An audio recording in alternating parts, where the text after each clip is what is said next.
Bien, je suis Monsieur Koumba Martin pour Monsieur Tout le Monde. Je suis le camarade Martin Koumba pour l'UPADES, l'un des animateurs du courant La Renaissance panafricaine né au sein de l'UPADES, membre du bureau politique du Conseil national, et j'ai eu la chance de présider le dernier congrès de l'UPADES 2013. L'UPADES, notre parti, est malade. Il est malade du fait d'une mauvaise gestion, d'une mauvaise gouvernance, de mauvais choix politiques et de toute d'une organisation qui a été érigée en méthode de gestion du parti. Peut-être qu'il convient, avant de répondre à cette question précisément, sur la place de la pensée du professeur Lissouba au sein du parti, de savoir qu'est-ce qu'une pensée politique et est-ce que Lissouba a une pensée politique. La pensée politique naît d'une vision qu'on peut avoir sur la société. Cette vision donne naissance à un projet de société pour permettre de régler les dysfonctionnements qu'on peut constater dans la société. Et de ce point de vue, Lissouba a une pensée politique pour le Congo. C'est pour cette raison qu'il a été pendant longtemps pourchassé, condamné, parce qu'il défendait une position différente de celle qui était développée par les autres acteurs politiques du Congo. Aujourd'hui, avec l'UPADES, il a voulu mettre en place ce projet, cette pensée politique pour construire le Congo. Est-ce qu'au sein de l'UPADES, cette pensée a sa place? Nous disons aujourd'hui, l'UPADES n'est pas dirigé par des Lissoubistes. L'UPADES est dirigé par ce que je vais appeler des imposteurs qui ne connaissent rien à la pensée politique d'Lissouba et qui font de la politique un business. Et c'est loin de la pensée politique de Lissouba parce que Lissouba veut construire le Congo. Mais bien sûr que oui, l'existence de courants est acceptée par les statuts du parti. Et les courants ont été admis au sein du parti pour promouvoir la démocratie interne. Donc c'est tout à fait normal qu'au sein de notre parti qu'il y ait des courants parce que Lissouba, fondateur du parti, c'est un partisan fervent démocrate et plus est une démocratie participative. Et donc, en créant le courant, en admettant le courant au sein du parti, on combat le dogmatisme, on combat la pensée unique et on fait la promotion de la démocratie. Bon, aujourd'hui, on peut dire qu'il y a 3 courants politiques au sein de l'UPADES. Le premier courant, je le qualifie de courant déviationniste. C'est le courant animé par Satima Biala. C'est un courant dissident par rapport à la ligne politique du parti, à l'idéologie originelle du parti, parce que ce courant défend le socialisme démocratique. Les 2 autres courants sont des courants incarnés par les Lissoubistes, mais avec des nuances dans la mise en application de l'organisation du parti. Il y a le courant la Renaissance panafricaine et le courant l'esprit UPADES.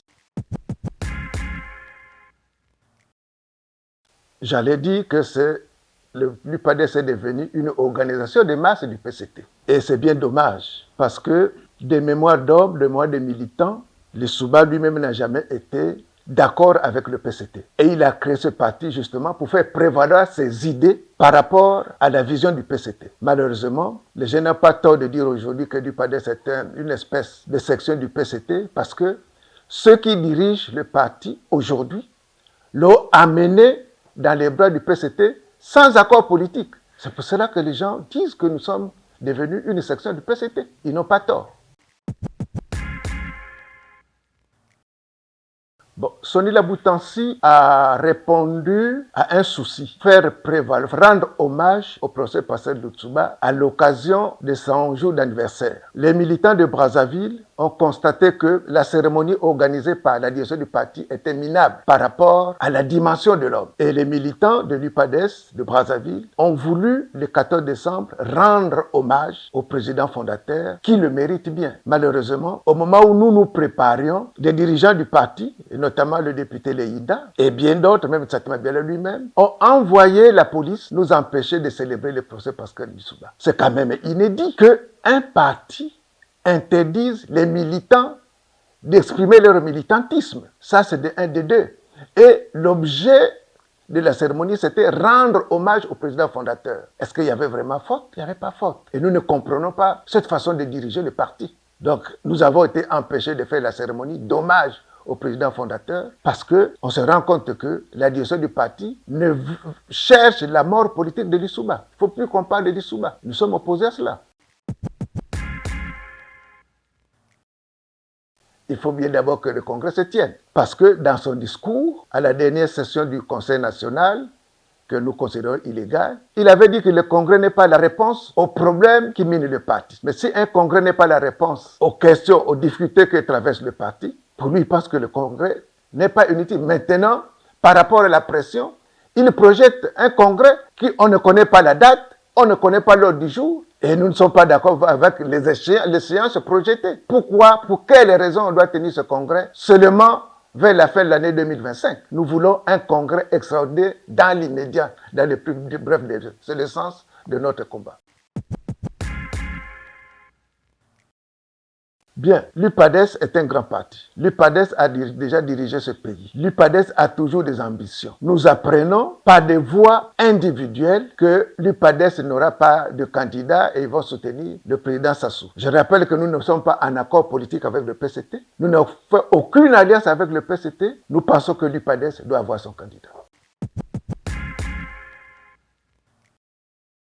Oui, effectivement, il fait l'objet de plusieurs procédures judiciaires. La première a été initiée par nos amis du Courant l'Esprit UPADES qui voulaient contester, qui contestent son mandat. Les conseils qu'il est dans légitimité, l'identité, ils ont raison. Et ils ont fait un référé qui est une procédure d'urgence. Malheureusement, le juge de référé n'a pas donné raison à la requête. Il leur demande d'aller au fond. Et la deuxième procédure a été initiée par la Renaissance panafricaine sur 3 faits suivants: menace de mort, usurpation de poste ou de fonction et faux et usage de faux. Parce que, 1, il a changé les statuts du parti hors congrès. Il a modifié la liste des membres du Conseil national hors congrès. Il est au-delà de ses mandats statutairement établis. Il est dans le faux. Il est dans la forfaiture totale. Et la menace de mort qu'il a faite, elle est établie et nous avons engagé la procédure.